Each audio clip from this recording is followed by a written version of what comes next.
The flashing blue lights weren't for her. At least that's what Melissa Mitchells thought at first. She was driving home from the courthouse, a black sedan rolling through the humid Atlanta night. Courthouse files piled neatly on the passenger seat. Her hair was tied back, her blazer off, the kind of small relief that came after 14 hours of hearings. But as the sirens grew louder behind her stomach tightened. The patrol car didn't pass. It followed. She slowed, checked. Her mirrors turned her signal on and pulled to the shoulder. Within seconds, the cruiser angled behind her, headlights glaring through her rear window like interrogation lamps. 2 officers stepped out, one tall and barrel-chested with a shaved head and a smirk that came easy, the other younger, nervous, imitating the first man's posture like he'd practiced it. The older one approached the driver's side. His badge read Miller. The younger followed Henderson, hand already resting near his holster. Melissa rolled down her window halfway. "Evening, officers. Is there a problem?" Miller leaned in, flashlight slicing across her face. "License and registration." She handed both over without hesitation. "Can I ask what this is about?" "Suspicious vehicle," Miller said flatly. "We got a call about a car matching this description circling a gated neighborhood." Melissa blinked. "I just left Fulton County Courthouse. My address is on the registration." Henderson walked around the rear of her car, running his light across the license plate like he was hunting for proof of guilt. "Plates are clean," he muttered. Miller didn't move. "Step out of the vehicle." "Excuse me?" "Step out now." The chill in his tone wasn't about procedure. It was performance. Melissa felt the air change, that heavy, unmistakable silence that falls when power becomes spectacle. She opened her door slowly, both hands visible. She'd seen enough cases to know what could go wrong in 3 seconds of misunderstanding. She stood by the car, calm, composed. Her voice didn't tremble. "Officer, I'm happy to cooperate, but I'd like to know why." "Because I said so," Miller cut in. "You fit a description." "What description?" "A black female in a dark car driving slow through the Oak subdivision." "That you?" Melissa took a steady breath. "That's half of Atlanta after sundown." Henderson smirked. Miller's jaw flexed. "Smart mouth, huh? You sound like a lawyer." Melissa met his eyes. "Something like that." He circled her car, checking doors that were already locked, peering into windows. "Mind popping the trunk?" "Yes, I do mind," she said evenly, "unless you have probable cause." Miller stopped mid-step, the word probable cause hanging in the air like a challenge. He looked back at Henderson and laughed. "Hear that? She's quoting TV shows." Melissa didn't move. "You've got my documents, they're valid. If you'll hand them back, I'll be on my way." But he didn't. He turned toward his cruiser. "Dispatch, run a full check on a Melissa Mitchells. Repeat Mitchells. Possible false ID." Her patience cracked just slightly. "False ID? You'd be surprised how many scammers print fake bar cards these days," Miller said. "You said you came from court. Let's see proof of that." "I already did. My briefcase is on the seat." He opened her car door without permission, reaching across the seat, rifling through the files. The flashlight beam darted across case summaries, stamped with her name, Hon Melissa Mitchells, Superior Court Judge. He froze for a fraction of a second, then snapped the folder shut. "You made this yourself?" Melissa's voice was low but sharp. "You just violated a judicial officer's property." He didn't flinch. Big talk for someone on the side of the road. The younger officer shifted uneasily. Brad." "Quiet," Miller snapped him. "Call for backup, she's resisting." "I'm not resisting," Melissa said, calm but firm. "I'm standing here unarmed, cooperating, and you are escalating." Henderson's radio crackled as he murmured into it. The street stayed quiet except for the hum of cicadas and the low thrum of engines. A small crowd began to gather at the corner, 2 neighbors stepping out from their porches, phones raised discreetly. "Ma'am," Henderson said, "place your hands on the hood." "For what reason?" "Officer safety. Yours or mine?" Miller moved closer, the beam of his light steady on her hands. "Don't play games. Hands on the hood." She hesitated, then complied. The metal was hot against her palms. Miller patted her pockets roughly, finding nothing but keys and her phone. He pulled it out, examined it like evidence. "No weapons," he said to Henderson. "No sense either." Melissa lifted her head. "You're making a mistake." "Then file a complaint." "I intend to." Miller smirked again. "Oh, I'm sure you will." That was when the first recording began. A passerby, a teacher named Tyrone Ellis, had parked across the street when he noticed the flashing lights. He recognized Melissa instantly. He'd seen her speak at a community outreach event months earlier. He hit record. His voice off camera carried faintly. "This is Judge Mitchell's. Y'all arresting a judge?" Miller turned toward the voice. "Back up, sir. This doesn't concern you." "Looks like it does," Tyrone said. "She serves this district." Miller's posture stiffened. "You're interfering with a lawful detention," Melissa spoke up, steady. "He's not interfering. He's documenting." Her restraint only enraged him. "Cuff her." Henderson blinked. "For what?" "Disorderly conduct, failure to comply, whatever." "Sticks." Melissa turned slowly, disbelief giving way to calm fury. "You're arresting me because I asked questions." "Because you wouldn't shut up," Miller barked. The cuffs clicked cold around her wrists. Phones caught every sound her calm breathing. Miller's clipped commands, Henderson's uncertain glances. Dispatch transporting one female, black, mid-30s, resisting verbal commands. "I wasn't resisting," she said. Miller smirked again. "Say that louder into the dash cam." Inside the patrol car, the air smelled of vinyl and sweat. Melissa sat upright, her hands behind her, eyes fixed on the partition. Henderson drove. Miller typed notes on the dashboard computer. "What's your badge number?" she asked. "You'll get it on the report." "I'll need it sooner than that." Miller looked over his shoulder. "Lady, if you really are a judge, maybe next time dress like one." Her tone never changed. "Clothes don't make authority. Conduct does." The silence after that was long and heavy. When they reached the precinct, Henderson parked. The station's fluorescent lights flickered across the windshield. Miller opened the back door roughly. "Watch your step." Melissa stepped out, chin high. Inside, the booking sergeant looked up in confusion as the two officers approached. "What's this?" "Resisting," Miller said. "Name?" "Melissa Mitchells." The sergeant typed, then stopped. "Mitchells? As in—" Miller cut him off. "Don't start. She's got fake papers saying she's a judge." The sergeant frowned, pulling the ID from the folder. "This looks official." "Yeah, so does Monopoly money." Melissa exhaled. Slowly. "Call your watch commander." "Ma'am, you're not in charge here," Miller snapped. "Neither are you," she said quietly. "Not for long." Henderson looked between them, unease creeping in. "Brad, maybe we should double-check." Miller glared. "You questioning me now?" "No, I just—" "Then process her." They moved her to fingerprinting.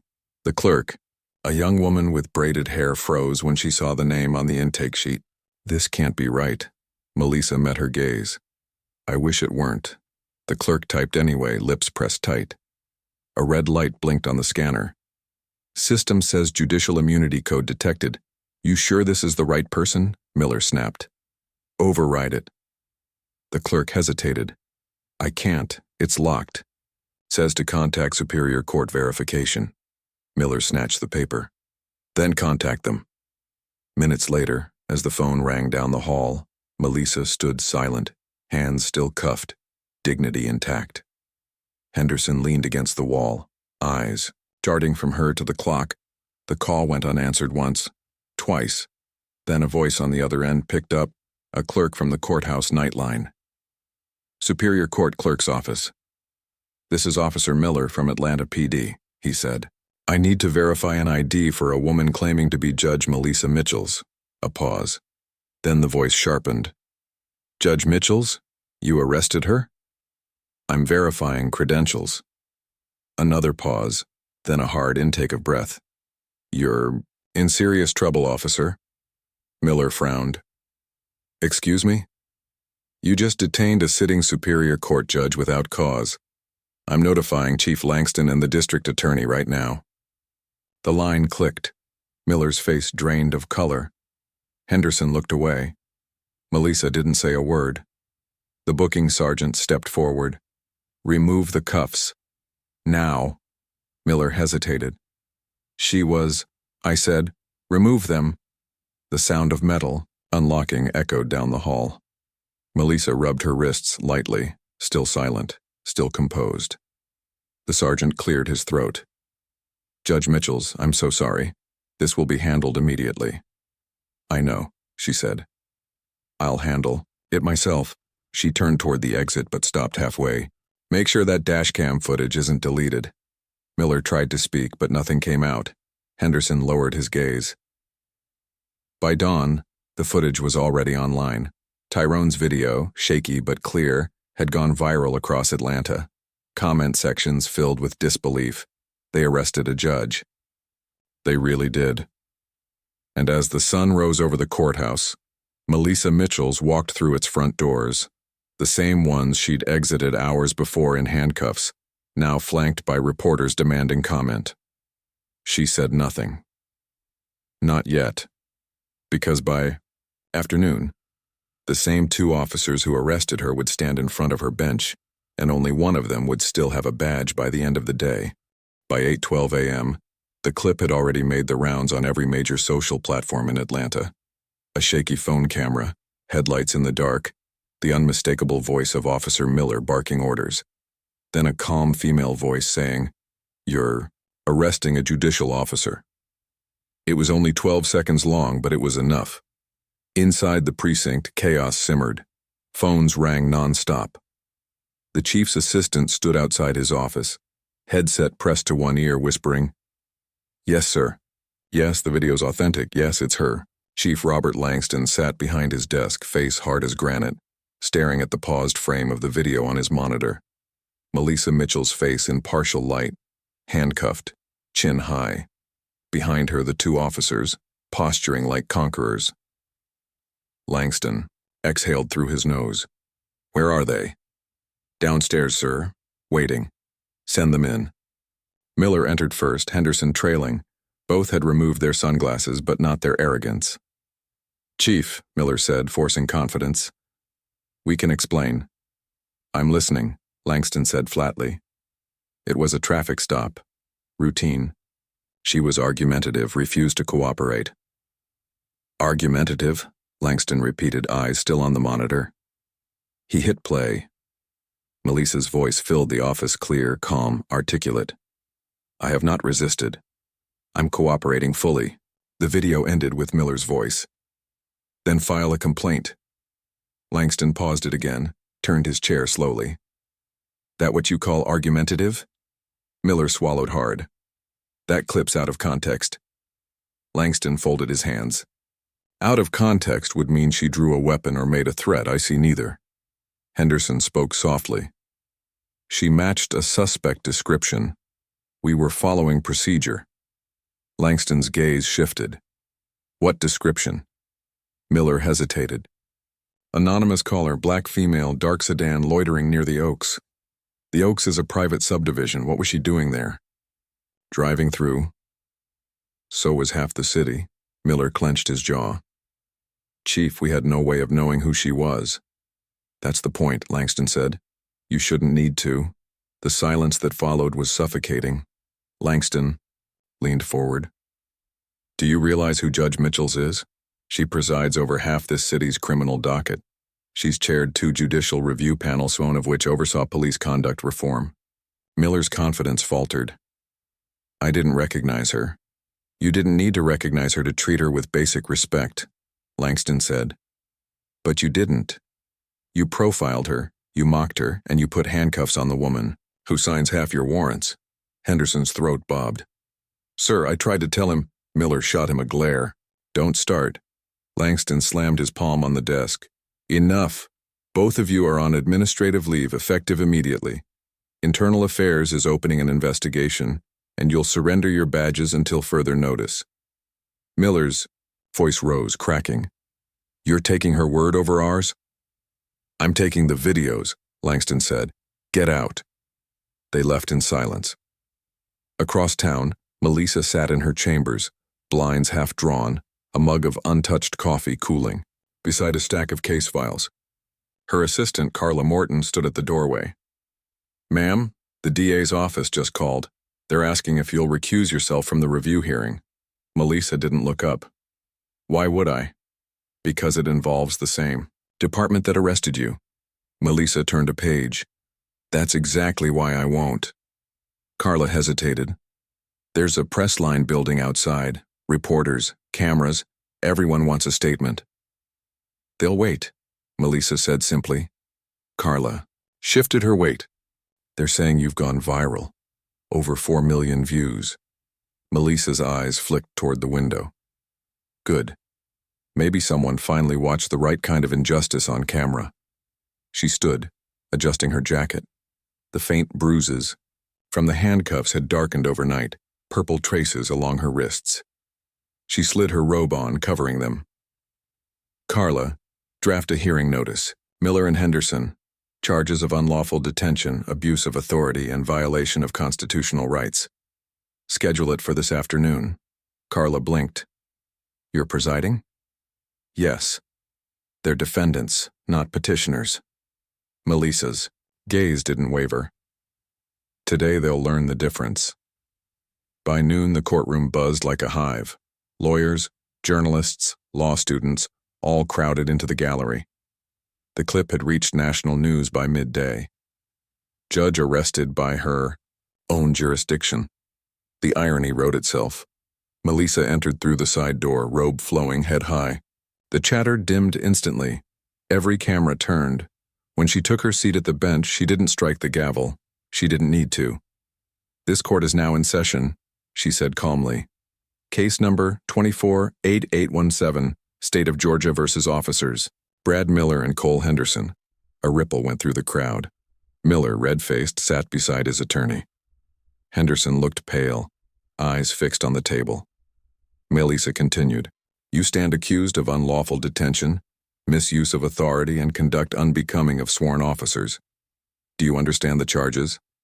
Miller's lawyer, a thin man with slicked-back hair, stood. Your Honor, given your involvement in the incident, we move for immediate recusal on grounds of conflict of interest. Melissa looked at him for a long beat. Request noted and denied. The Constitution gives every citizen due process. You'll receive it here. The attorney shifted, uncomfortably.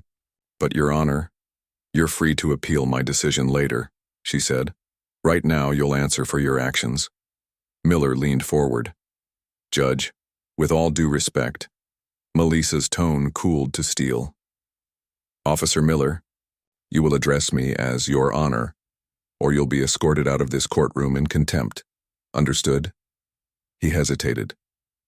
Yes, Your Honor. Good, she said. Let's begin. The courtroom clerk pressed play on the Exhibit E. Viral footage. The room filled with the sound of Miller's voice again.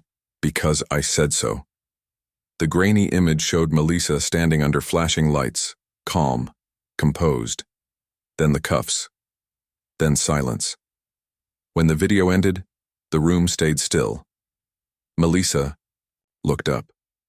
That footage has been verified as unaltered. Officer Miller, Officer Henderson, do either of you deny its authenticity? Miller's jaw tightened. No. Do either of you wish to provide an alternate explanation for your conduct? Miller glanced at his attorney, who whispered something inaudible. Then he said, We followed a call from dispatch. The suspect matched her vehicle. We did our jobs. Your job, Melissa said evenly, is to uphold the law, not to weaponize it. Her eyes moved to Henderson. Officer Henderson, did you ever see me commit a crime? No, Your Honor. Did I threaten you or resist? No, Your Honor. So why did you cuff me? He swallowed. Because my partner ordered me to. Would you have done it if he hadn't? Henderson hesitated. I don't know. Then maybe, she said quietly. You've learned how dangerous blind obedience can be, the gallery murmured. Melissa raised a hand. Silence. She turned to the defense table. I've spent years watching officers testify about fear, how it justifies everything. But fear isn't what I saw in that video. I saw ego. I saw contempt. Miller's attorney started to rise again, but Melissa continued. This court recognizes the authority of law enforcement, but that authority ends where dignity begins. When you handcuffed me, you didn't just humiliate one person. You humiliated an entire system you swore to protect. The words hung like thunder before rain. From the back of the courtroom, a voice called out, "Tell it, Judge." The bailiff turned, but Melissa gestured calmly. "Let them hear this," she said. "Every word deserves an audience." She turned, her gaze back to Miller. "When you detained me, you called me argumentative. When you searched my car, you mocked my ID. When you were told who I was, you panicked. That panic was truth revealing itself. Not because you arrested a judge, but because you finally realized your bias had consequences." Miller's breathing quickened. "You're making this personal." "It became personal the moment you decided who I was based on what you saw, not what I did." The court stenographer barely kept up. The tension in the room was electric, the kind that changes people. Melissa leaned back slightly. "Internal Affairs will complete their review, but this court will issue immediate findings. Officer Brad Miller, your behavior constitutes abuse of authority and violation of due process. You are hereby suspended without pay pending full criminal review. Officer Cole Henderson, you will be reassigned to administrative duties under evaluation." This decision is provisional until the DA's office files formal charges. The gavel struck once. The sound echoed like closure and warning all at once. Reporters bolted for the hallway. The courtroom erupted in murmurs, flashes, whispers, but Melissa didn't rise yet. She looked at the officers one last time. "Understand this," she said quietly. "Justice isn't vengeance, it's recognition. You'll face yours not because I can punish you, but because you taught everyone watching exactly why accountability matters." Miller's face had gone pale. He looked like he wanted to argue, to shout, to reclaim control, but the room had already decided. When the hearing adjourned, Melissa returned to chambers. Carla followed, heart pounding. "That was necessary," Melissa said. Carla nodded. "Chief Langston's outside, says he wants to apologize in person." "Let him wait." Carla hesitated. "He brought someone with him, the district attorney." Melissa sighed. "Of course he did." Moments later, Langston entered, hat in hand, followed by Ada Megan Holloway. "Judge Mitchells," Langston began, voice tight. "On behalf of the department, I want to apologize." Melissa looked up from her paperwork. "Apologies are words. Change is action. Which are you offering?" Langston met her gaze. "Both. Internal Affairs is already expanding the review. We'll audit all complaints involving Miller's unit for the past 5 years." "Good," Melissa said. "Do it publicly." The chief blinked. "Publicly?" "Yes. Issue the findings in open record. People deserve to see how deep this goes." The DA spoke softly. "Judge, if you make this public, the city will face lawsuits." "Then maybe it should," Melissa said. "Sunlight's the best disinfectant." Langston nodded slowly. "Understood." As they left, Carla turned. "You're going to make enemies." Melissa's voice was quiet. "I already have. But this isn't about me. It's about everyone who never got a camera when it happened to them." Outside, protesters had already gathered on the courthouse steps, not angry, but proud. Signs read, "Respect isn't optional." Others said, "Justice for all means all." Tyrone stood among them, holding up his phone, streaming live again. "She's walking out right now," he told his viewers, "and the whole city's watching." When Melissa stepped through the doors, applause erupted. Not thunderous, not chaotic, but unified. Reporters shouted questions. She paused, took the microphone from a nearby podium, and said one sentence that silenced everyone. "Accountability starts where excuses end." Then she walked away, calm as ever. That night, news anchors across the country replayed the moment on loop. Commentators debated everything: race, policing, privilege, power. But those who had seen the video didn't need analysis. They'd watched arrogance crumble in real time. And somewhere in a dimly lit living room, Brad Miller sat alone, badge on the table, staring at the TV as his own voice echoed back at him. "Because I said so." For the first time, he understood how it felt to have no power at all. By sunrise the next morning, Atlanta's skyline was half hidden behind low clouds and flashing cameras. Every major network van parked outside the courthouse. Reporters camped by the front steps, their breath fogging in the chill. But the woman they were waiting for, Judge Melissa Mitchells, wasn't there. She was already at her desk. No robe this time, no cameras. Just her notes, and the quiet hum of an old courthouse ceiling fan. A single file sat open in front of her Internal Affairs Preliminary Report Miller Unit, Zone 4. Carla stood at the doorway holding 2 coffees. "They're saying Miller gave a statement to the press." Melissa didn't look up. "What did he say?" "That you overstepped. That you're using your position to humiliate honest officers. His union's backing him." Melissa finally raised her eyes. "Honest officers don't need unions to defend humiliation." Carla handed her the coffee. "It's not just him. Someone leaked parts of the department memo to the media. They're framing it like a vendetta." Melissa turned the page. "Good. Let them talk. Truth doesn't need a press release." Carla hesitated. "Do you ever get tired of fighting?" "Every day," Melissa said quietly. "But I get more tired watching people pretend they can't see what's right in front of them." She closed the file and stood. "Call Detective Reed. I want him in my chambers within the hour."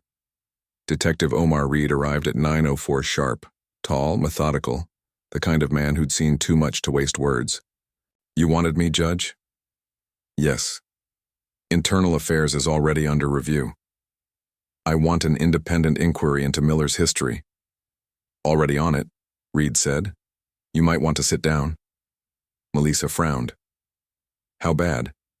Reed placed a thick manila folder on her desk. "We pulled archived complaints, 14 against Miller, 6 against Henderson. Most dismissed as insufficient evidence. But that's not the part that'll make headlines." He flipped a page. 2 of those complaints were filed by women of color, both detained during routine traffic stops. Same language in the reports: argumentative and non-compliant, failed to respect authority.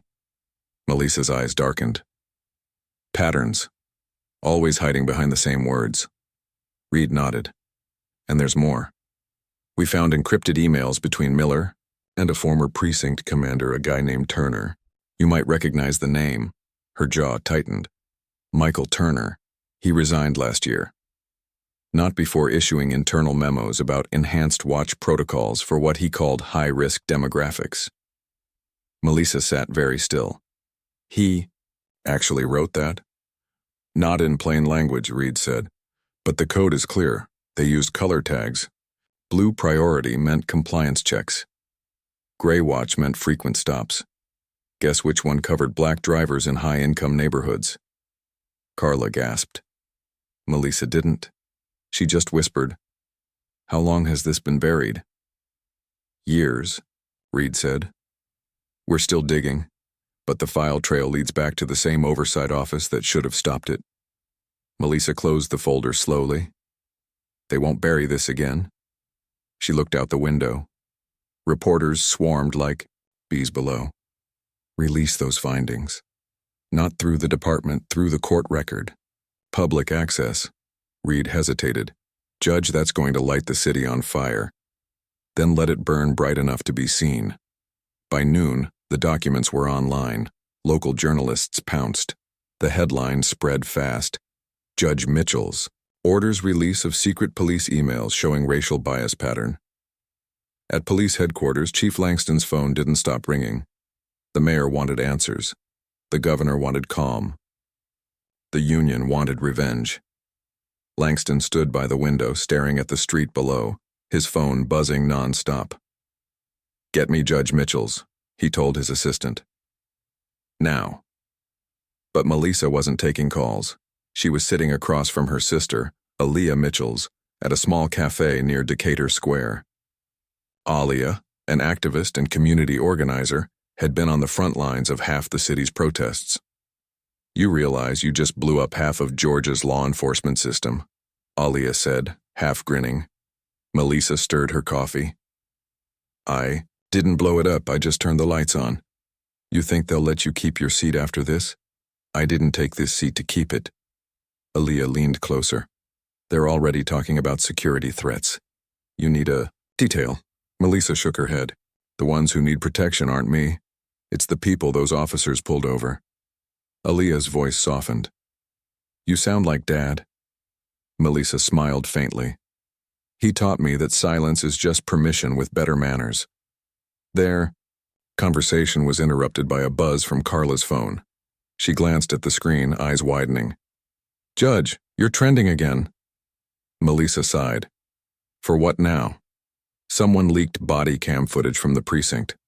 Shows Miller mocking you after the arrest." Carla played it quietly on her phone. Miller slouched in a chair, laughing with another officer. "Can you believe that lady, saying she's a judge? Probably printed that ID at Kinko's." Then, laughter. Melissa's expression didn't change. "Good. Let everyone hear him say it himself." By evening, cable news anchors called it the Mitchells' Reformation. Some called her brave, others called her reckless. Online, her name was everywhere.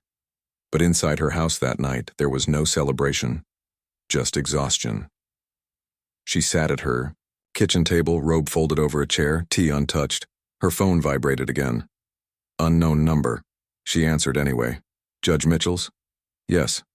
This is Sergeant Donna Price from Internal Affairs. I thought you should know. Miller just filed a counter-complaint." Melissa's brow furrowed. "Against whom?" "You. He's claiming wrongful detainment and judicial misconduct." Melissa almost laughed. "He's accusing me of arresting him?" Price's voice was tight. "He's saying you humiliated him in court to make an example. The union's backing a disciplinary review." Melissa leaned back. "Let them review." Every word was on record. Price hesitated. "Off the record, thank you. We've been trying to clean this department for years. You gave us the crack we needed." "Make it count," Melissa said, softly. She hung up, staring at the dark window. Her reflection looked tired but unbroken. The next morning, the review board convened. It wasn't public, but the tension was. Melissa sat at the end of a long mahogany table, flanked by 3 other judges and 2 city attorneys. Across from them sat Miller, Henderson, and their counsel. The chairwoman cleared her throat. "We are here to assess the validity of Officer Miller's complaint against Judge Mitchells." Miller's lawyer stood. "My client has suffered reputational damage, emotional distress, and professional harm due to the judge's actions. She used her authority to retaliate." Melissa remained silent. The chairwoman turned to her. "Judge Mitchells, would you like to respond?" "Yes," Melissa said calmly. "But first, I'd like to submit Exhibit A." Carla handed her a small flash drive. Melissa slid it across the table. "That's the full, unedited body cam footage. From my arrest, every minute of it." The chairwoman inserted it into a laptop. The room filled with the sound of Miller's own voice, laughing, mocking, belittling. Then the moment when dispatch confirmed her judicial status. The silence that followed on the tape was deafening. When it ended, Melissa looked directly at him. "If accountability feels like humiliation, perhaps the problem isn't me, it's your definition of dignity." The chairwoman adjusted her glasses. "I think that concludes this review." Within hours, the ruling went public. Complaint dismissed. Officer Miller formally reprimanded. Internal investigation to proceed under federal oversight. But the story didn't die there. That evening, a whistleblower sent an anonymous email to several reporters. Attached were hundreds of pages of archived police correspondence, memos, complaint summaries, and statistics, showing that Black residents were 3 times more likely to be stopped for suspicious activity in Miller's district. By the next morning, the headline had grown teeth. "Decade of discrimination Leaked records reveal deep-rooted bias in Atlanta PD. Chief Langston called Melissa personally this time. "Judge, I need to see you." She met him in his office that afternoon. He looked older than he had the week before. "You were right," he said simply. "We've got rot in the walls and I can't fix it alone." "Then don't," Melissa replied. "Bring in civilian oversight. Rotate leadership. Stop letting the same hands police themselves." Langston nodded. "The mayor's forming a task force. She wants you to chair it." Melissa hesitated.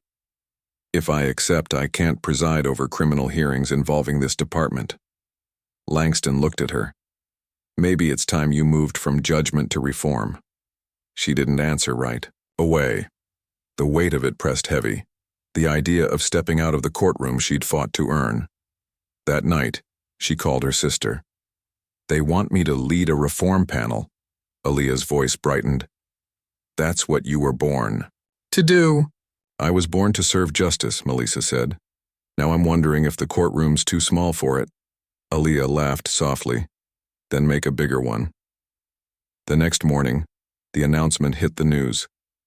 Judge Melissa Mitchells to chair citywide police reform task force. Support poured in from community groups, civil rights organizations, even police families tired of the silence. But not everyone celebrated. At the precinct, murmurs grew louder. Some officers called her a hero. Others called her a threat. Miller's supporters blamed political theater, and in a corner office, a man who hadn't been seen in months, retired Commander Michael Turner, watched the news feed with narrowing eyes. His name was buried deep in the leaked emails, but not deep enough. He muttered under his breath. "She thinks this is over." But Melissa Mitchells had only just begun. Because what she didn't know yet, what no one knew, was that the next leak wouldn't come from the police. It would come from inside the courthouse itself. And when it did, it would shake the foundation of everything she'd built. 3 weeks had passed since the hearing, yet Atlanta was still pulsing with the aftershocks. Billboards flashed her face beside the words "Accountability Matters." Talk radio hosts argued whether she was hero or hazard. And every courthouse hallway echoed with the same whispered question: what will she do next? Melissa Mitchells didn't ask for celebrity. She wanted change. But fame has a way of walking in through doors you never opened. On a gray Tuesday morning, she arrived at her chambers to find Carla pacing. "They leaked something," Carla said without preamble. Melissa set her briefcase down. "Another police memo. No, court files. From us." Melissa's brow tightened. "Define us." "Internal communications. Emails between your office and the task force committee. Someone forwarded drafts to the press unmarked, unredacted." Melissa went still. "How bad?" "They published the part about disciplinary recommendations. The one suggesting 2 senior judges ignored bias complaints from defendants." Melissa inhaled slowly. "Then whoever did it wanted chaos, not truth." Carla nodded. "The Chief Justice is furious. He's calling an emergency session at noon." Melissa's voice dropped to a low calm that always preceded storms. "Good. Let him." By midday, the high-ceilinged conference chamber on the 6th floor felt like a furnace. 6 judges sat in silence as reporters gathered outside the frosted glass. Chief Justice Alan Porter, silver-haired and stone-eyed, broke the hush. "Judge Mitchells, you've created a political firestorm. You released confidential correspondence. That's a violation of judicial protocol." Melissa didn't flinch. "With respect, Chief, the correspondence was leaked, not released. I would never jeopardize ongoing investigations." Porter's tone sharpened. "Intent doesn't change impact. You've undermined public confidence in this court." Melissa met his gaze evenly. "Public confidence was lost long before I spoke. It vanished the first time someone's complaint disappeared into a drawer." A younger judge, Mason, shifted uneasily. "You think airing internal files helps? The public doesn't understand the nuance."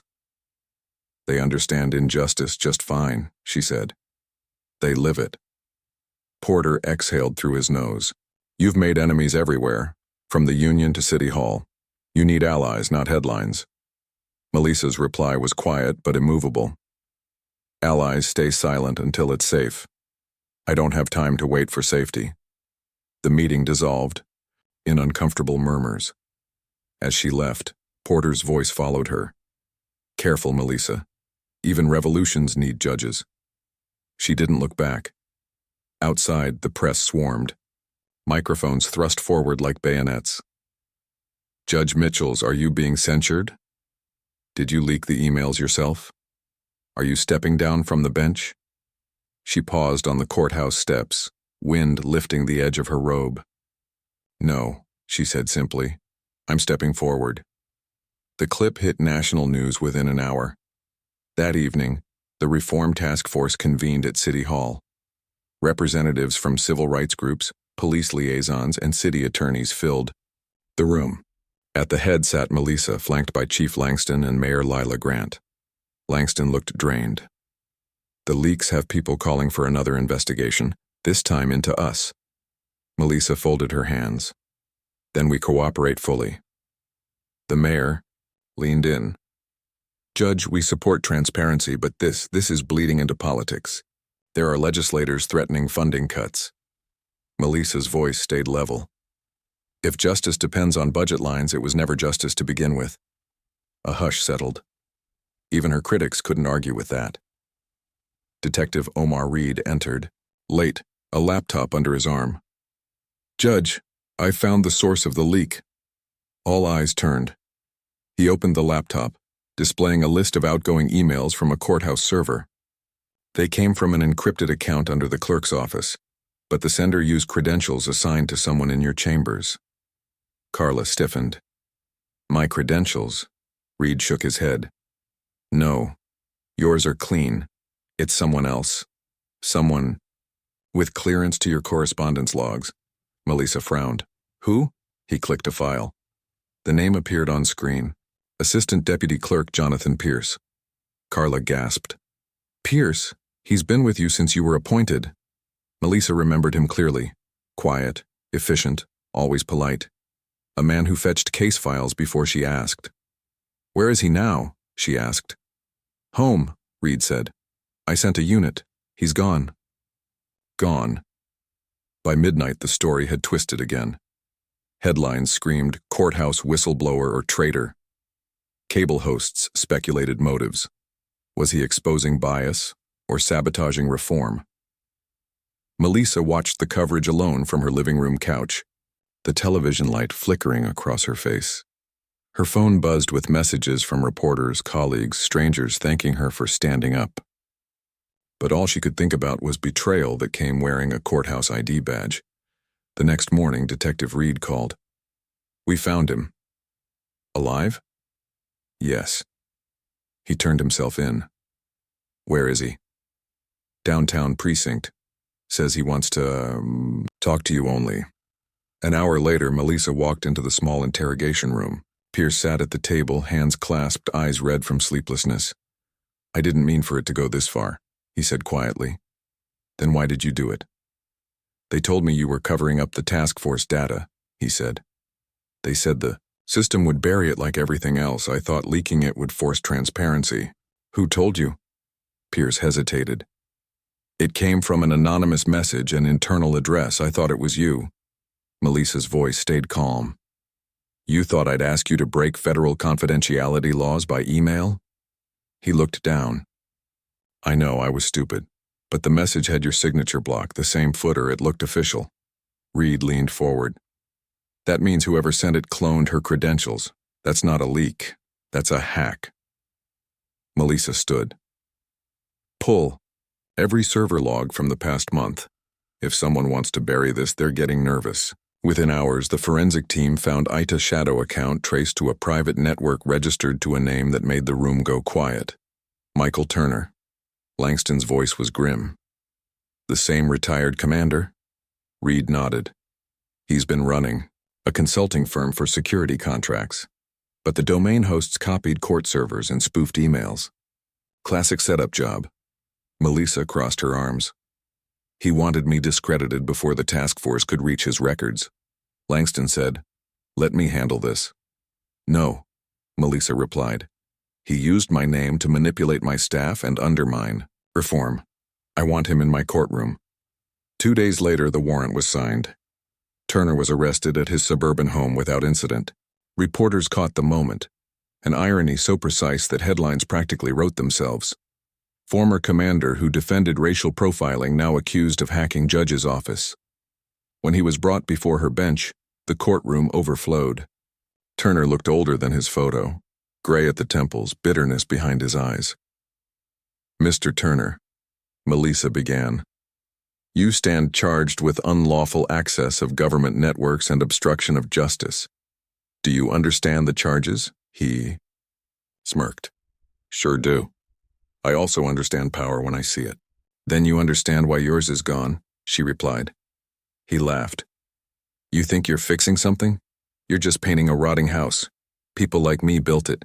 People like you move in after. Melissa didn't react. She let his words hang like smoke, then spoke quietly. And then we opened the windows.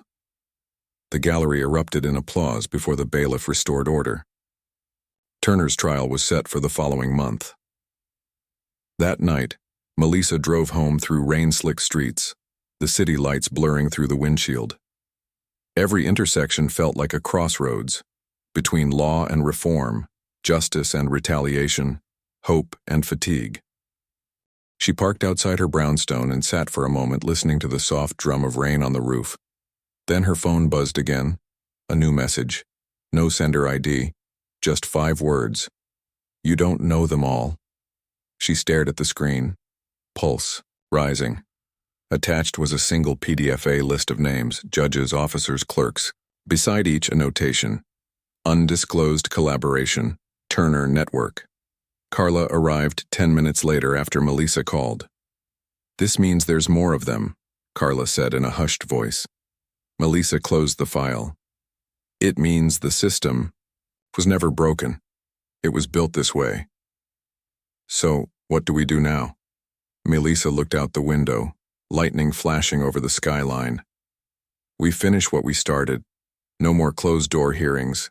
No more quiet discipline. We drag every shadow into daylight. She stood, grabbing her coat. Tomorrow we call a press conference, and then we open every file they tried to hide. Carla exhaled. Judge, that'll ignite a war. Melissa nodded. Good, then at least we'll know who's really fighting for peace. Outside, thunder rolled through the city, and for the first time in years, Atlanta's skyline looked like a verdict waiting to be read. By dawn the next day, the courthouse lawn looked more like a battlefield than government property. Camera crews, protest banners, police barricades, and a swelling crowd that stretched down the block. Half of them carried signs supporting her, "We stand with Mitchells," and half accused her of dividing law enforcement. The city had become a mirror for the country's argument about race, power, and accountability, and Melissa Mitchells stood at the center of it without saying a word. Inside, her office felt smaller than ever. Carla sat on the couch scrolling through the newsfeed. It's everywhere. The governor's ordered an emergency review of the police reform task force. They're calling it a witch hunt.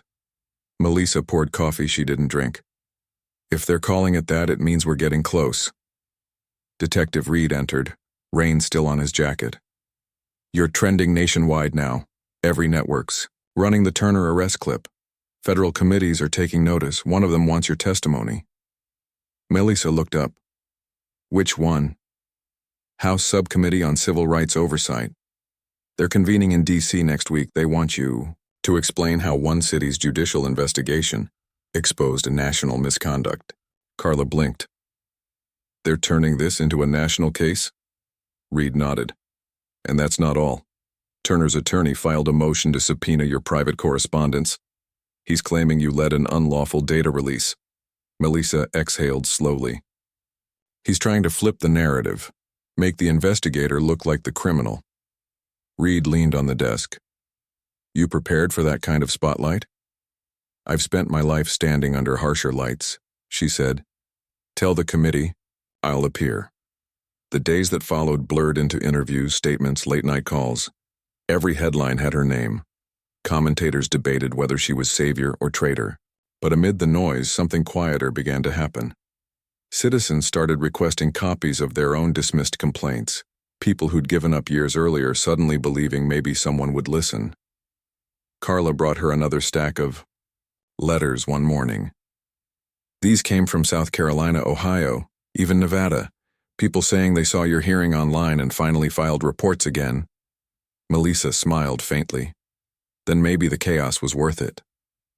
That afternoon, she met with Chief Langston in the courthouse conference room. He looked 10 years older. "Judge, the department's unraveling. Since the leaks, we've had 8 resignations, 12 internal transfers, and 2 whistleblowers demanding immunity." "That's not unraveling," she said. "That's cleansing." He sighed. "The union's threatening a walkout, and if that happens, patrol coverage drops across 3 districts." Melissa folded her hands.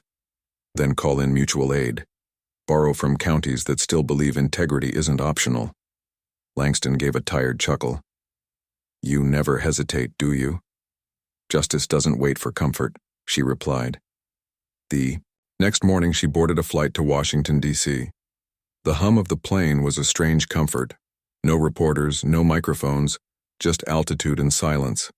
She stared out the window as clouds broke open beneath her, thinking of her father's old words. "You can't fix what you're afraid to name." When the wheels touched down, the world was already waiting. Motorcades, cameras, corridors lined with faces she'd only seen on television. The hearing room was packed. Politicians, journalists, activists, and opponents who hid their hostility behind polite smiles. Chairwoman Ortiz rapped the gavel once. "Judge Mitchells, thank you for appearing. The committee will hear your statement." Melissa adjusted the microphone. "Thank you, Madam Chair. I didn't come here to embarrass my city or condemn law enforcement. I came because silence allows rot to spread. When the people sworn to protect the law manipulate it, justice becomes theater. I'm here to end the performance." A murmur rippled through the room.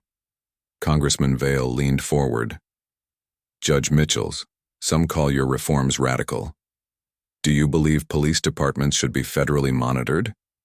She met his gaze. "I believe accountability should be consistent, not optional. If that means federal oversight, so be it." Another congressman smirked. "And you think your personal experience qualifies you to judge national policy?" She didn't blink. "My experience wasn't personal, it was public. Millions watched what happens when bias wears a badge.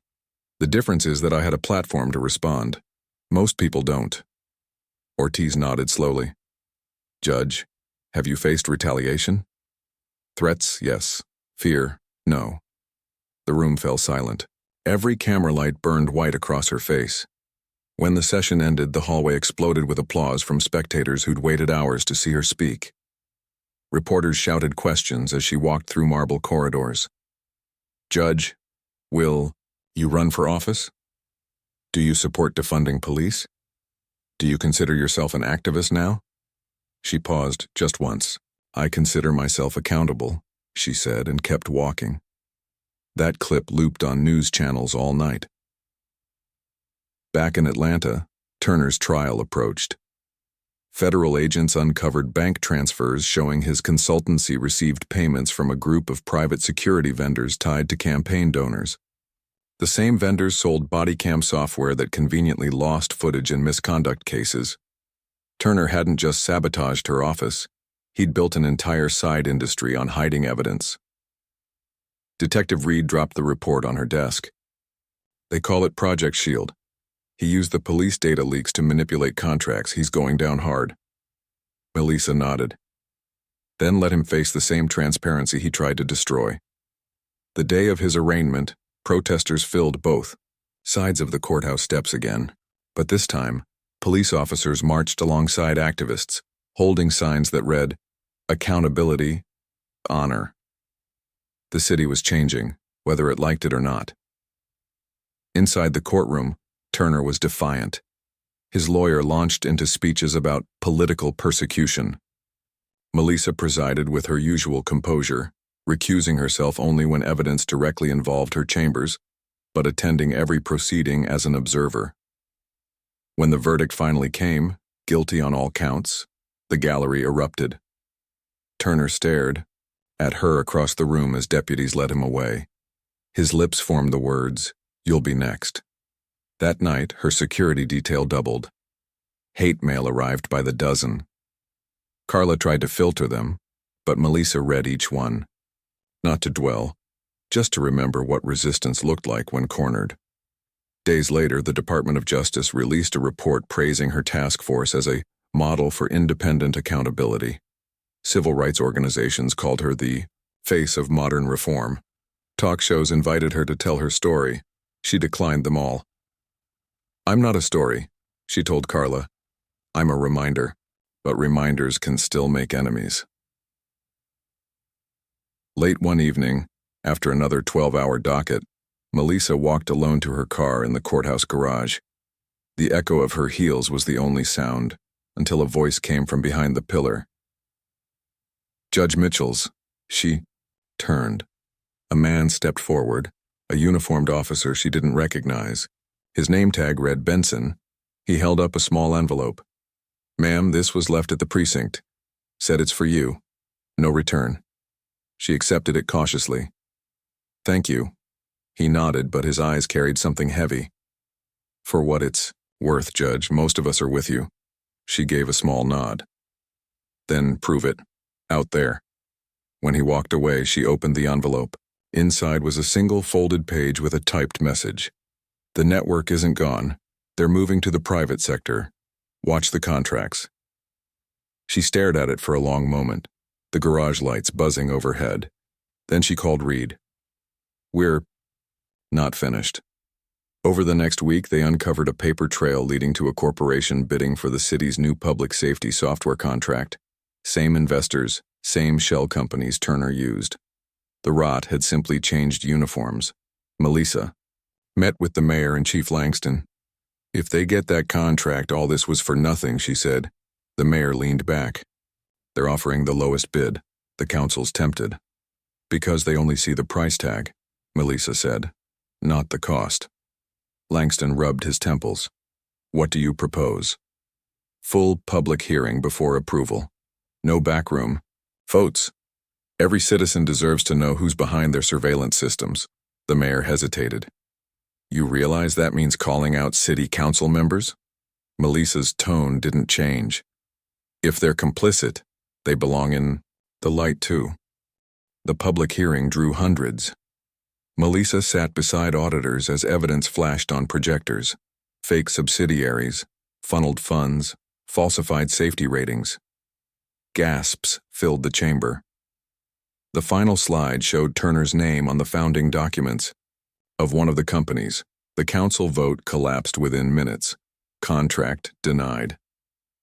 Afterward, outside City Hall, a reporter asked, "Judge, are you proud of what you've accomplished?" She looked at the crowd gathering behind him, officers, activists, students, parents, and said, "Pride is easy, progress is hard. Ask me again when equality isn't breaking news." That line ran on every major network. That night, as she returned home, she found another letter on her doorstep. Not typed, handwritten this time, in shaky cursive. "My daughter was stopped last year. They made her cry. Because of you, she believes. In law again. Thank you." Melissa sat on the steps and read it twice before folding it neatly and placing it with the others she kept in a small box labeled reminders. Outside, the city exhaled after months of uproar. Policies were changing, people were listening, and somewhere in that rare quiet between outrage and reform, Judge Melissa Mitchell allowed herself one deep breath. But even as the headlines faded, she knew something else. Reform isn't an ending. It's a relay. You run your leg of the race, then you pass the truth forward. And as long as she sat behind a bench with a gavel in her hand, she'd keep running. Weeks passed before the city truly exhaled.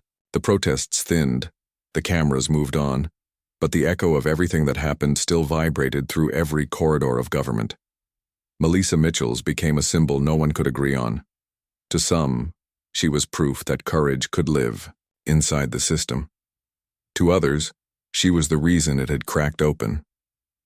Inside the courthouse, tension replaced gossip. Every whisper stopped when she entered the room. Clerks nodded too quickly. Some colleagues smiled too tightly. And one afternoon, an anonymous envelope slid under her office door with 3 words stamped in block type. You went too far. Carla found it first. She lifted the paper like it might burn. Do you want security to trace it? Melissa shook her head. Let them write. Fear has to travel somewhere. But fear had changed shape. The threat wasn't outside anymore. It was inside, polite, procedural, and wearing robes. 2 days later, she received a formal notice from the State Judicial Review Board, notice of inquiry. They wanted to examine whether her public conduct and political activity had compromised judicial impartiality. Carla read the letter twice. They're coming after you. Melissa's answer was steady. They're coming after the idea that a judge can have a conscience. That evening, she sat in her chambers long after the halls emptied. The courthouse. Clock ticked with surgical precision.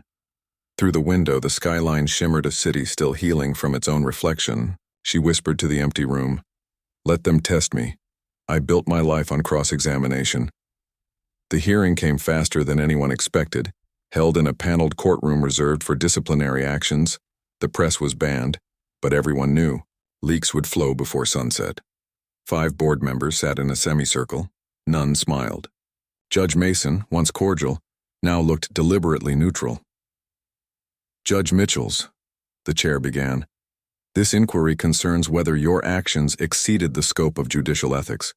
Do you believe it's appropriate for a sitting judge to engage with media and policy reform?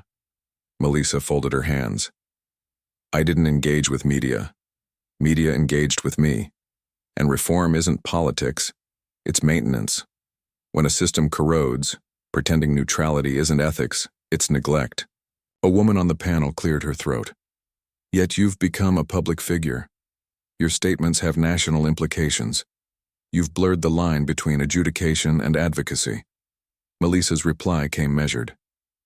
Advocacy for equality isn't bias, it's balance. They questioned her for 3 hours, procedures, press leaks, whether her remarks in Washington compromised ongoing cases. Through it all, she stayed composed, even when they asked the question everyone wanted on record. Judge Mitchells, do you regret confronting those officers publicly? She paused. Then quietly, no. I regret that it had to happen publicly, for people to believe it. By dusk, the hearing adjourned. Carla waited outside, pacing. How bad? Melissa shrugged gently. They'll deliberate for weeks. But whatever they decide, I'll still walk in tomorrow and put on the robe. That's their problem. The next morning, her courtroom was fuller than usual. Defendants she'd never met asked to be assigned to her docket. One man, a shopkeeper facing eviction charges, whispered, I wanted the judge who listens. She only nodded. Later that week, Detective Reed arrived again holding another file. Remember the message about the private sector network? You were right. They've rebranded under a tech conglomerate called Sentinel Analytics, same investors. They're lobbying to sell predictive policing software statewide. Melissa looked up from her paperwork. How soon? Council vote in 10 days. Then we stop it. She requested a special judicial forum, a rarely used mechanism allowing judges to issue advisory opinions on policy that might affect civil rights. It hadn't been invoked in 20 years. Within 48 hours, it became national news again. Critics called it overreach. Supporters called it history. At the forum, she stood before a panel of civic representatives and community members. The chamber overflowed with tension and cameras. This software, she said, predicts crime by predicting people. It reduces human beings to data points and bias to algorithms. We already know how that story ends. We've been living it. She held up a printout of the company's own test results, highlighting error margins that disproportionately flagged black neighborhoods. Technology doesn't erase prejudice, she said. It automates it. When she finished, the applause was hesitant at first, then unstoppable. The next morning, the mayor withdrew support for Sentinel Analytics. The contract died before the vote. But victories always come with invoices. That same afternoon, the judicial board released its findings. They couldn't remove her not without cause, but they could reprimand her. The statement read, Judge Mitchell's actions, while motivated by social concern, constitute a breach of decorum. Carla slammed the printed release on the desk. They reprimanded you for saving the city. Melissa scanned it once and smiled, faintly. Good. Now it's on record that conscience broke decorum. History loves that sentence.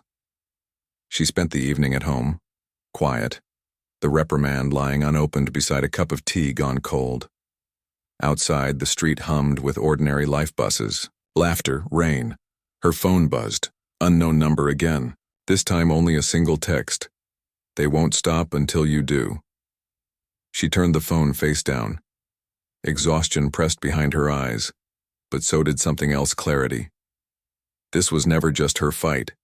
It was everyone's who'd ever been silenced, by protocol. A week later, the Supreme Judicial Council invited her to deliver the keynote at their annual conference. Some called it irony. Others called it olive branch. Melissa accepted. The ballroom was enormous, chandeliers glittering over a sea of black robes.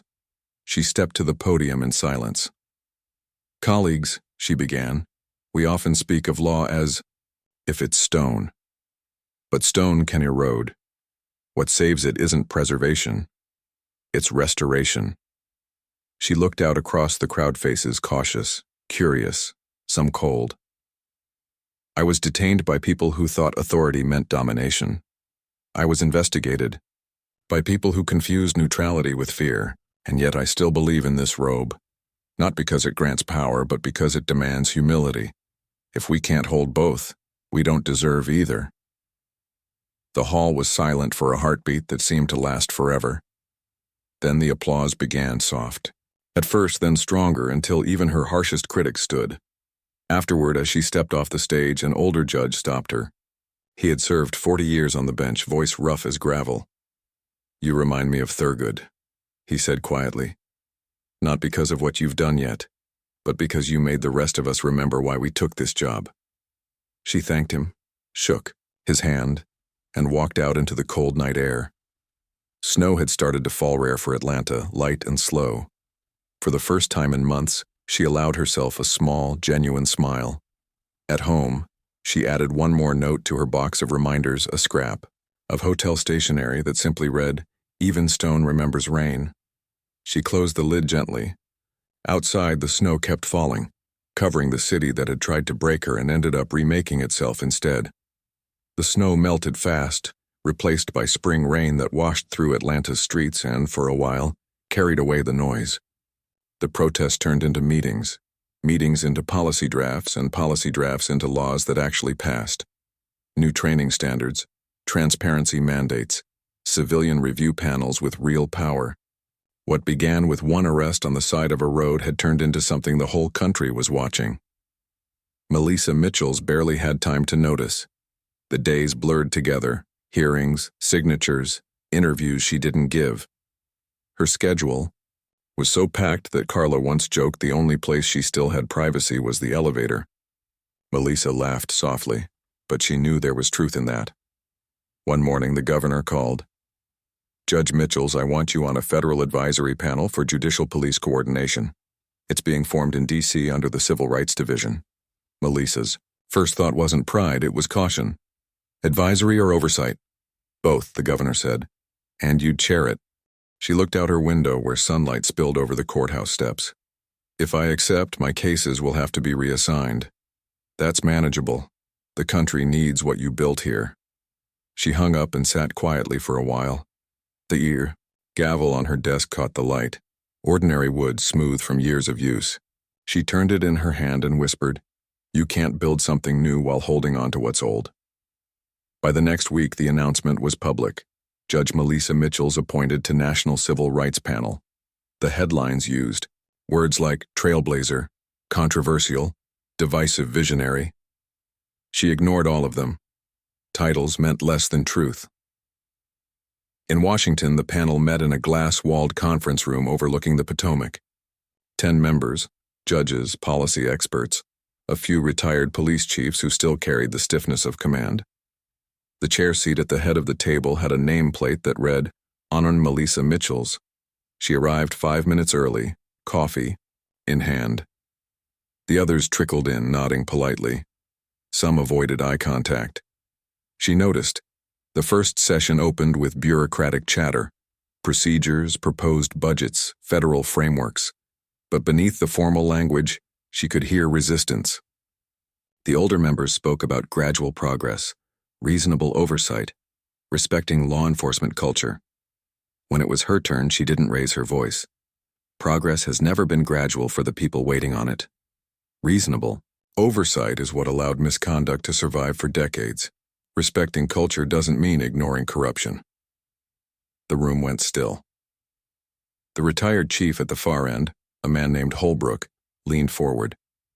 With respect, Judge, you're speaking from emotion, not systems thinking. Melissa's tone was gentle but surgical. Emotion built the system you're defending. We're just used to calling it policy. No one interrupted her again. By the third week, the panel was deadlocked. Reform proposals kept dying in subcommittees, buried under procedural delays. Melissa saw the pattern immediately. Members who claimed to support change but voted to stall it. Every delay was dressed in polite language. Further study, budget implications, public perception. She stayed late one evening reviewing the voting logs.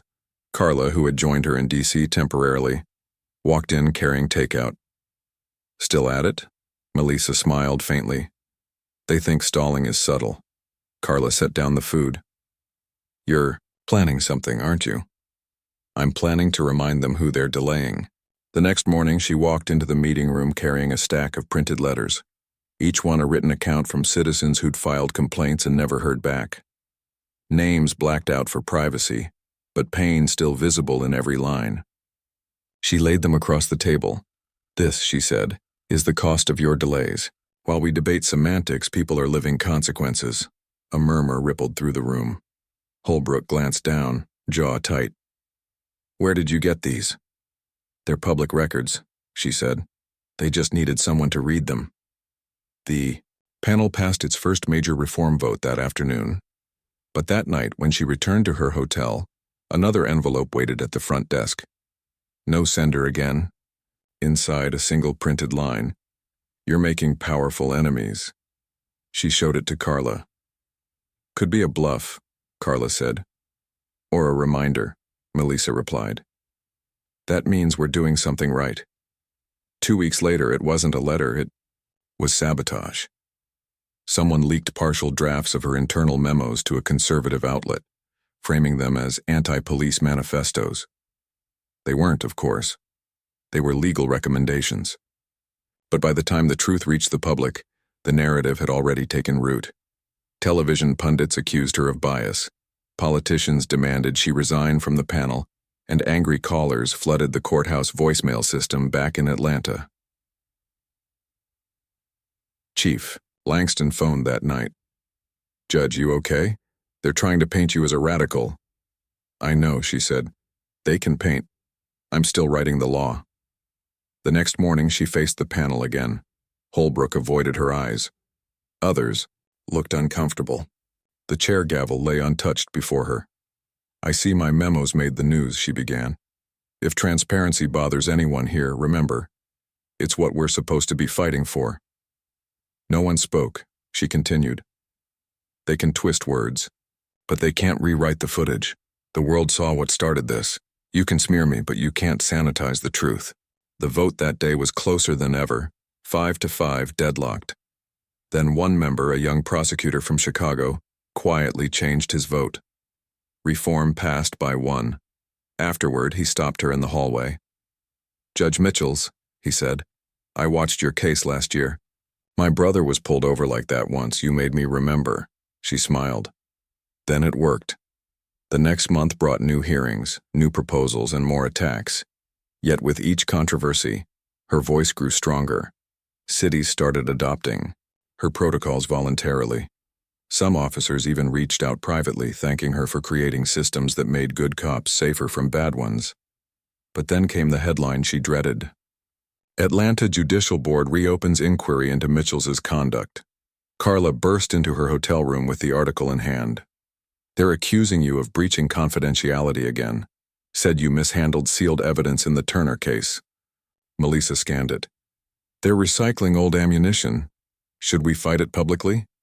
She shook her head. "Not this time. Let them have their show. The truth's already bigger than me." Back in Atlanta, the inquiry unfolded fast. ABI last attempt to discredit her before her term on the national panel solidified. But the public wasn't fooled this time. Protesters gathered outside the courthouse, not to riot, but to stand quietly with signs that read, "We remember." When Melissa entered the hearing room, the board looked uneasy. The same members who once scolded her for breaching decorum now knew the cameras outside would remember every expression. The chair opened with forced composure. "Judge Mitchells, you're accused of revealing confidential materials during the Turner investigation," Melissa spoke calmly. "Those materials were already public through discovery. If this is about optics, say so." One member muttered, "This isn't about optics." "Then what's it about?" she asked. "Retribution?" Silence. She leaned forward. "Every time someone challenges injustice, there's a backlash. I accept that. But you should ask yourselves what it means when a judiciary fears the truth more than corruption." The room stayed still. No one interrupted her again. By the following week, the board quietly dismissed the inquiry. No apology, just silence. But for once, that silence felt like surrender. That night, Melissa walked through downtown Atlanta with Aaliyah. The streetlights glowed warm against wet pavement. "You realize they can't touch you anymore," Aaliyah said. Melissa smiled faintly. "They'll find another way. They always do." Her sister nudged her shoulder. "You ever think about quitting? Teaching law somewhere quiet?" Melissa thought for a long moment. "Sometimes. But then I remember how quiet is where injustice hides best." Aaliyah laughed. "You sound like Dad again." Maybe that's not a bad thing. They stopped at a street corner watching a group of kids race bicycles past murals of civil rights leaders. Aaliyah whispered, "You changed something here." Melissa looked at the murals, faces painted in defiance, names carved into brick. "No," she said softly. "We remembered something. Change comes after memory." A car slowed as it passed, its window rolling down. A man's voice called, "Judge Mitchells, thank you." She turned, smiled, and raised a hand in quiet acknowledgement. Later, that night back home, she placed the latest letter in her reminder box. This one was simple. "My son became a police officer because of you. He says he wants to do it right." She read it twice, folded it carefully, and whispered, "That's enough for today." But somewhere deep inside, she knew her work wasn't done. Not yet, because justice, like light, never stops chasing the darkness. It just needs someone brave enough to keep the lamp lit. And Melissa Mitchells had no plans to put hers down. Summer came early that year. Atlanta shimmered with heat and tension both. The reforms Judge Mitchells had started were spreading faster than anyone predicted. Cities from Detroit to Dallas were drafting their own Mitchells protocols, programs mandating independent review, boards, and public access to police records. For the first time in decades, justice felt like a verb again. But success has a price, and every headline that praised her seemed to draw out another enemy who wanted her gone. She felt it even in the small things, the way certain colleagues stopped making eye contact, the way familiar faces in the courthouse elevator now avoided conversation. Carla called it fatigue. Melissa knew better. It wasn't fatigue. It was fear dressed as politeness. One afternoon, during a hearing on a minor property case, her phone vibrated on the bench, something she normally ignored. But the notification preview froze her breath. Urgent. Senate Subcommittee calls federal. Review of Mitchell's reforms. She read it twice. The Senate. National stage again. By evening, every major news outlet was running the same line. Federal lawmakers questioned Judge Mitchell's oversight role. Pundits argued whether she had too much influence over police policy. Others accused her of bias and grandstanding. Old clips of her arrest replayed on a loop beside split-screen debates. Carla burst into chambers. "They're calling for hearings again." Melissa set her pen down. "Then we go. Again." Reed arrived minutes later holding a folder. "Judge, you need to see this. The subcommittee chair, they've already drafted the witness list. It includes former Commander Turner." Melissa's brow tightened. "He's in prison, temporarily transferred. They're using him as a hostile witness to undermine your credibility, claiming you violated his due process rights by tainting public opinion." Carla exhaled, sharply. "Unbelievable." Melissa's voice was calm, steady. "Let them call him. Truth doesn't need permission to speak." A week later, she was back in D.C. The cameras outside the Capitol shimmered in the humid air. Inside, the committee room was packed beyond capacity. Rows of senators, reporters, and cameras watched as Melissa took her seat at the witness table. Senator Kane, a polished man with a lawyer's smile and a prosecutor's tone, adjusted his glasses. "Judge Mitchells, thank you for appearing. We're here to evaluate the scope and constitutionality of your recent reforms. Some say you've blurred the line between judiciary and activism." Melissa leaned slightly forward. "If demanding accountability blurs lines, perhaps the lines were drawn wrong to begin with." The room murmured. Kane smiled tightly. "Let's discuss your involvement in the Turner investigation.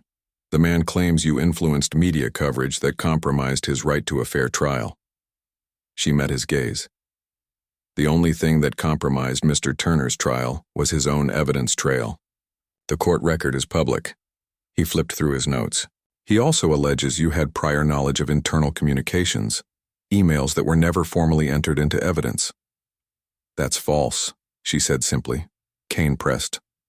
"You deny any misuse of confidential material?" "I deny any claim not supported by fact." Kane leaned back, smiling as if he'd won a point. "Strong words, but public confidence depends on restraint, doesn't it?" Melissa's reply was quiet but sharp. "Public confidence depends on honesty. Restraint without honesty is cowardice." Gasps and murmurs filled the chamber. Hours passed. She answered every question with precision, her calm composure cutting through layers of accusation. When they called Turner, he appeared via video feed from his cell, still defiant, still bitter. "She used her bench for revenge," he said, voice dripping with disdain. "She's not reforming the system, she's burning it down." Melissa didn't respond, not even with a glance. When her turn came, she said only, "Sometimes systems need a controlled burn before anything new can grow." By the time the hearing ended, clips of her answers were already circulating online. Commentators called her the woman who silenced Congress with one sentence. That night, back at her hotel, she sat by the window overlooking the city lights. The view was beautiful and lonely in equal measure. Carla sat on the couch, laptop open. "You know what the polls are saying?" she asked. Melissa smiled faintly. "We don't govern by polls." "Maybe not, but they're calling this the Mitchells Doctrine. Every journalist in America wants an interview." Melissa stared at the skyline. "Let them write. I have work to do." She returned to Atlanta 2 days later to find her office filled with flowers, letters, and one unmarked box. Inside it was a single photograph of her car from that night, the same night she'd been arrested, surrounded by flashing lights. Across the bottom, someone had scrawled in ink, "History starts with headlights." She didn't know who sent it, but she kept it. The next week, she called a press conference not to defend herself, but to redirect attention. "The hearings aren't about me," she told the crowd gathered on the courthouse steps. "They're about whether America wants justice that's comfortable or justice that's complete. Choose wisely." That sentence played everywhere. Even her critics admired the precision of it. But quietly, forces were moving behind the scenes. Detective Reed uncovered internal memos showing that a coalition of state judges was lobbying to limit judicial authority. In oversight cases, a direct response to her work. The proposed amendment would strip judges of the power to initiate public transparency reviews. Carla slammed the printout on the desk. They're trying to erase what you built. Melissa read it calmly. Then we'll make sure the public knows what they're erasing. She requested a public hearing before the state assembly. No one expected her to appear in person, but she did. She stood alone before a room full of legislators who'd already made up their minds. Madam Chair, she began, I've spent 2 decades inside this system. I've seen it work miracles, and I've seen it ruin lives. The only difference between those outcomes is accountability. Take that away and justice becomes theater again. One representative interrupted. With respect, Judge, the public doesn't understand the nuances of judicial discretion. Melissa's eyes were steady. They understand humiliation, they understand fear, and they understand when authority forgets its purpose. You don't need a law degree to feel injustice. The vote was supposed to be procedural. It became symbolic. Under public pressure, the amendment failed by a narrow margin. Afterward, as she walked through the courthouse corridors, Langston met her halfway. He smiled, lines of fatigue etched deep in his face. You just stopped them from gutting the whole system. Melissa shook his hand. You rebuilt it first. I just made sure they didn't tear it down again. That night, she attended a quiet, community meeting in a church basement where it had all started. The outreach group that once invited her to speak before she was famous. The same folding chairs, the same hand-painted banner that read, Change Lives Here. Pastor Leonard Hayes stood at the pulpit. We started this fight because one woman refused to back down. Tonight, that same woman proved the system can change if we hold it accountable. When he gestured toward her, the applause was warm, genuine, humble. Melissa smiled and shook her head. No, she said softly. One woman can't change a system, but one arrest can reveal one, and one truth can make people brave enough to demand another. After the meeting, she stepped outside into the night air. It was quiet, almost still, just the sound of wind in the trees. A single reporter waited by the curb. Judge Mitchells, he asked, after all this, what's next for you? She looked past him, at the courthouse dome in the distance, glowing faintly under the streetlights. Next, she said, next comes the part where justice stops being news. She walked away, and for once no one followed. Autumn crept back over Atlanta before anyone noticed. The leaves changed slower than the politics, but they changed all the same. Judge Melissa Mitchells had become the rare thing the system both needed and feared, a reformer who refused promotion, a symbol who still showed up to work on time. The television crews had moved on to fresher outrage, yet her name lingered like a landmark. Inside her courtroom, normal life resumed. Civil disputes, housing cases, probation reviews. People still stood when she entered, still said, Your Honor, but the silence afterward carried new weight. Everyone knew what she'd done. Everyone wondered how long the system would let her keep doing it. One Friday afternoon, just as she was finishing a routine hearing, her clerk slipped her a folded note. Urgent. Governor Keller requests private meeting tonight. She frowned, nodded, and adjourned. The meeting took place in a downtown office high above the city lights. The governor was waiting with 2 aides and a federal liaison. Judge Mitchells, Keller began, Washington wants you to lead a national task force on judicial transparency. But there's concern about political optics. Some senators think you're becoming the face of anti-police sentiment. Melissa folded her arms. Truth has worse optics than that. Keller smiled thinly. They admire your courage. They just need assurance you'll stay within institutional norms. Their phrase, not mine. She understood immediately. They want the symbol, not the substance. They want stability, Keller said, and they're offering influence. You could write policy that lasts decades, or sign my name to compromises that undo everything we fought for. Governor sighed. Melissa, this isn't a threat, it's politics. Take the seat. Guide the conversation from inside. She stood. Power isn't guidance if it's bought with silence. Then softer. Tell them no. My bench is enough. Outside, the air smelled of rain. She walked alone back to her car, thinking about how easily progress tried to trade its soul for comfort.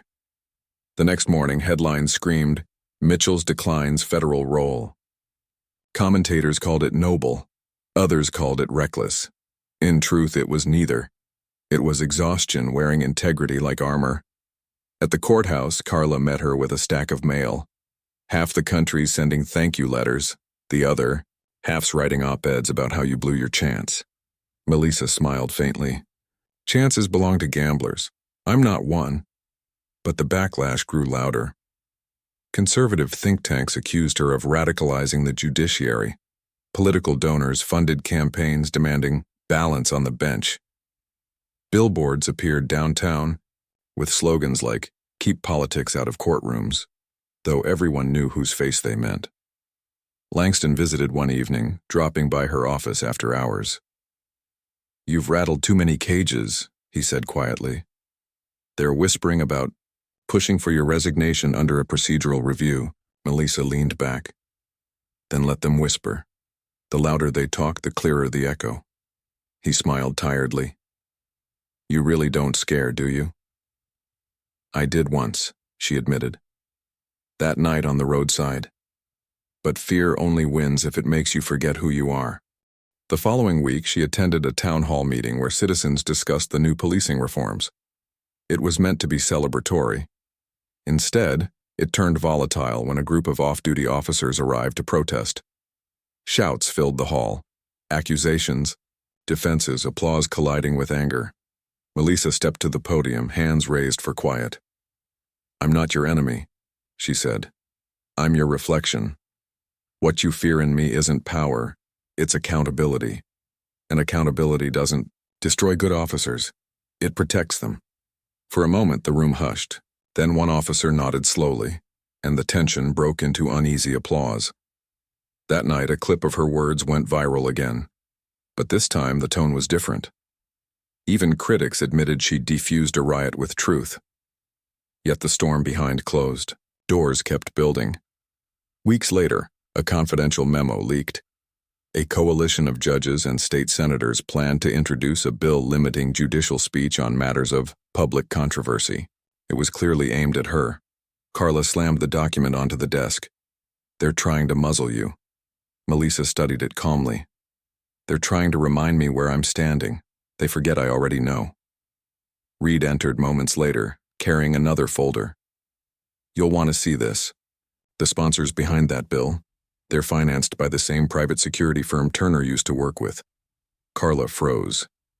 "You mean the same network?" Reed said. "Different logo." Melissa's jaw set. "Then we exposed them, again." Within days, she organized a public forum under the guise of a judicial symposium, inviting legislators, press, and community leaders. When she took the stage, she revealed the funding trail. Company names, campaign donations, hidden contracts. Each slide drew sharper gasps. "If you silence one judge for speaking truth," she said, "you silence every citizen who depends on it." The fallout was immediate. The bill collapsed before it reached committee. Some lawmakers resigned quietly. Others doubled down with smear campaigns, but by then the story had changed. The country wasn't debating whether Melissa Mitchell's had gone too far. It was debating why no one else ever had. Still, victory carried loneliness. Late nights grew longer, the courthouse emptier. Carla urged her to rest. "You've been fighting nonstop for almost 2 years," she said. "Even soldiers come home." Melissa smiled. "Judges don't get home leave. We just change cases." But one evening, alone in chambers, fatigue finally broke through. She sat staring at her reflection in the dark window, robe still on, papers untouched. For the first time in months, she let herself wonder what it would be like to stop. Just stop, and let someone else carry the fire. Then her phone buzzed. A video link from a law school in Chicago. The students were hosting a seminar titled "The Mitchell's Effect: Law as Moral Courage." Dozens of young faces appeared on screen holding Signs that read, "We're studying justice because of you." Melissa laughed softly, wiping at her eyes. "Guess rest will have to wait." 2 weeks later, she delivered a guest lecture there in person. She spoke without notes. "Courage isn't loud," she told them. "It's consistency. It's the refusal to lie quietly."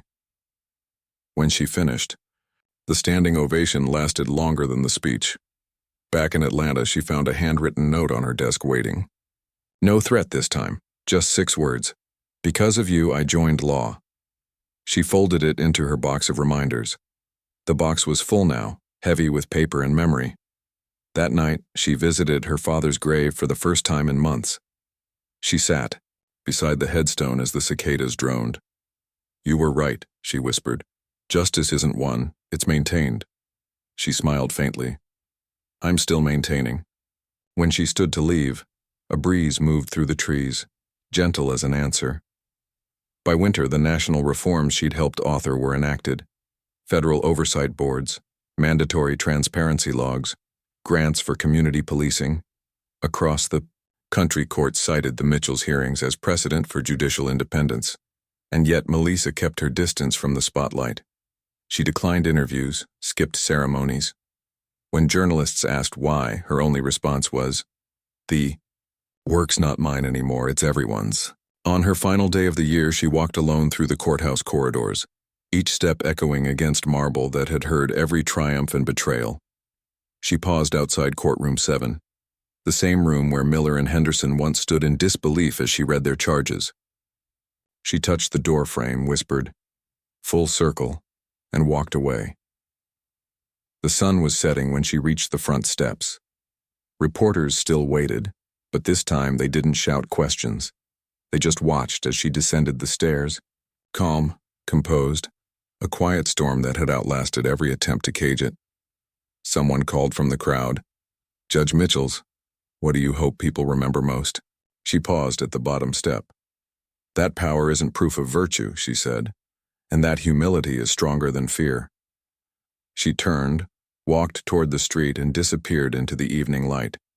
Behind her, the courthouse doors closed with the soft finality of a chapter turning, but not ending. Because stories like hers don't end. They echo, carried by every person who decides one day not to look away. And somewhere in that echo, a young officer beginning his first shift adjusted his badge, whispered a quiet promise to himself, and meant it. Winter came quietly this time.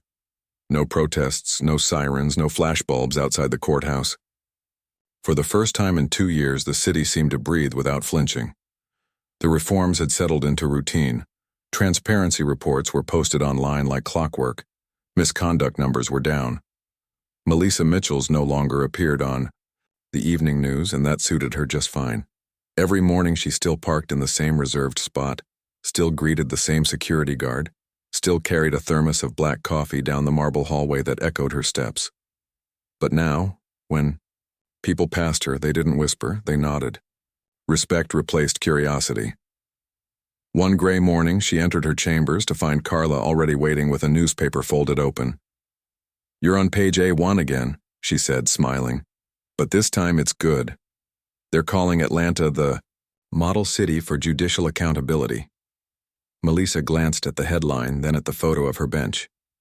"I'd rather it be a model for decency," she said. "Accountability should have been the starting line, not the trophy." Carla laughed softly. "You'll never take a victory lap, will you?" Melissa shrugged. "Laps are for races that end." The door opened. Detective Reed stepped in, hair grayer, eyes the same steady calm. "Judge, thought you'd want to know. Miller and Henderson had their final appeals hearing today." Melissa paused. "Outcome? Denied. Both convictions upheld. Henderson's been mentoring at a youth program. Miller moved out of state after serving his sentence. Word is he's working construction. Now," Melissa nodded slowly. "Then maybe redemption found its own way." Reed smiled. "You really think people like him change?" She looked out the window where the city spread beneath low clouds. "If they can't, all of this was pointless." He handed her a small folder. "One more thing. Federal oversight panel's disbanding next month. They're replacing it with Permanent independent review boards in every major city. You did it, Judge. She closed the folder without reading it. We did it. After he left, Carla turned to her. So what now? You've fixed the courts, tamed the politics, rebuilt the system. What's left? Melissa smiled faintly. Living with it. Weeks passed quietly. The courthouse grew busier but calmer. One afternoon she presided over a juvenile case, a teenage boy charged with vandalism. He reminded her of every kid who'd ever been written off too soon. After, hearing the facts, she gave him probation and community service. As he left, he whispered, "Thank you for not giving up on people like me." She smiled. That's my job. When he was gone, she sat alone, staring at the empty courtroom.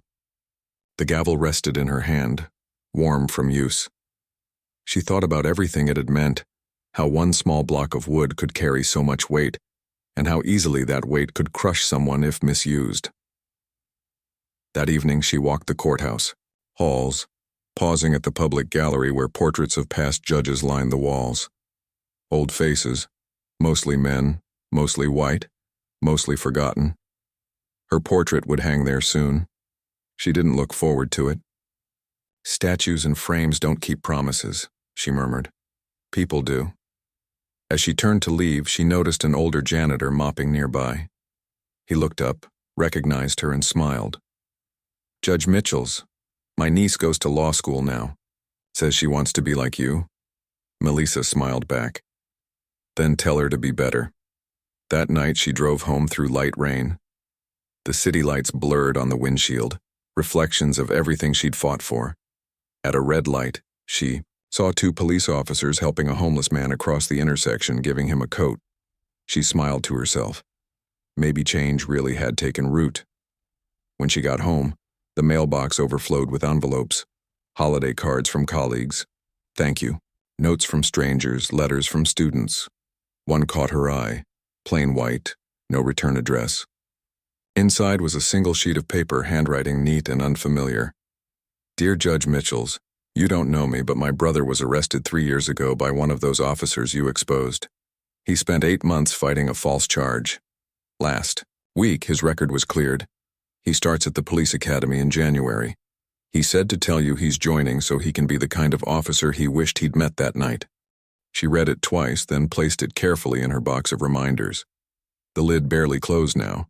It was heavy, almost too heavy to lift, full of the weight of change. In February, the mayor announced a new civic building, the Mitchell's Center for Justice Integrity. She tried to decline the name, but the city refused. It isn't for you, the mayor said during the dedication ceremony. It's for the next generation that needs to know courage once sat in these halls. The applause was polite, sincere, but Melissa kept her speech brief. I didn't build this, you did. Every citizen who decided silence wasn't enough owns this place. When the crowd rose in standing ovation, she stepped back, eyes glistening, remembering the woman on the roadside who just wanted to go home. Months later, she finally took a vacation, her first in years. She drove along the Carolina coast. No entourage, no schedule, just the sea and the hum of her thoughts. On the third day, sitting by the water, she realized something startling. She wasn't angry anymore. The memory of that night still lived inside her, but it no longer burned. It guided. Back in Atlanta, the courthouse ran smoothly without her for those few weeks. Carla handled scheduling, Reed supervised the final transition of the oversight boards, and new judges followed the Mitchells' protocols automatically, as if they'd always existed. When she returned, she found a small crowd waiting outside her. Chambers, law students on a field trip. Their professor introduced them, and one young woman asked shyly, Judge Mitchells, what's the most important thing you've learned? Melissa thought for a moment, then smiled. That justice isn't loud. It's persistent. It keeps showing up even when no one's watching. The girl nodded, writing the words down as if they were scripture. That evening, as the courthouse lights dimmed, Melissa packed the last of her personal files into a single box. She'd decided not to seek another term. The reforms were built, the structure stable. It was time for others to lead. Carla entered quietly. So this is really it? Melissa nodded. Time to pass the gavel. Any regrets? She smiled. Only that I didn't realize sooner how much one person could matter. They walked together to the front steps. Reporters waited, but she waved them off gently. No statements tonight, she said. Let the silence speak for itself. She paused at the top of the stairs, looking out over the city. Different now, brighter, safer, a little more honest. The same skyline, but somehow it belonged to everyone again. Carla asked, "What will you do now?" "Teach," Melissa said. "Maybe write. Maybe rest." As she descended the steps, a familiar face emerged from the crowd. A young officer in uniform, standing at attention. He saluted her.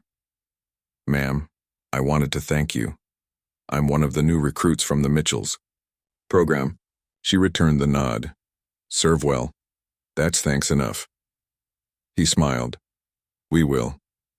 She walked toward her car, the sunset painting the courthouse in gold behind her. The same place that had once tried to break her now stood as proof that power could learn humility. She opened the door, took one last look at the building and whispered, "We finished it, Dad." Then she drove away, the city fading behind her, replaced by the open road ahead, quiet, endless, free. Somewhere down the line, a radio host read a quote that would outlive the headlines. Judge Melissa Mitchells reminded America that justice isn't an institution, it's a choice we make every day. And in classrooms, courthouses, and precincts across the country, people kept making that choice. Because one night, a woman refused to lower her hands when they told her to.